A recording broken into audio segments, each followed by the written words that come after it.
মেদিনীপুরের স্বাস্থ্য দপ্তরের অস্থায়ী পদের ভুয়ো নিয়োগপত্র নিয়ে চাকরিতে যোগ দিতে এসে বিপাকে পড়লেন এক মহিলা চাকরি প্রার্থী। জেলা মুখ্য স্বাস্থ্য আধিকারিকের কাছে কাজে যোগ দেওয়ার জন্য ওই নিয়োগপত্র দেখাতে গেলে সন্দেহ হয় কর্তৃপক্ষের। তদন্তে জানা গিয়েছে, মেদিনীপুর শহরের বিধাননগর এলাকার এক বাসিন্দা কৌশিক ঘোষ 1 লক্ষ টাকার বিনিময়ে নিয়োগপত্র ওই মহিলাকে দিয়েছিলেন বলে জানা গিয়েছে। পুরো বিষয়টি কোতোয়ালি থানায় জানিয়েছেন জেলা স্বাস্থ্য দপ্তরের আধিকারিক। আসলে আজকে একজন ভদ্রমহিলা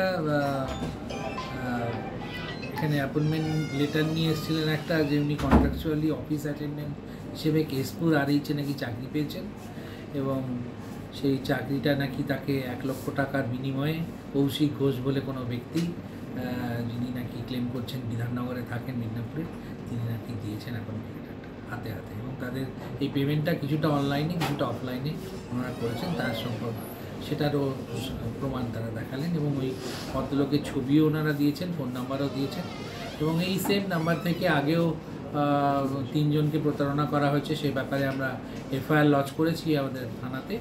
আর আজকের কেসটাও আমি আইসির সাথে কথা বলেছি, এফআইআর করছি এবং ওনারাও বয়ান দেবেন।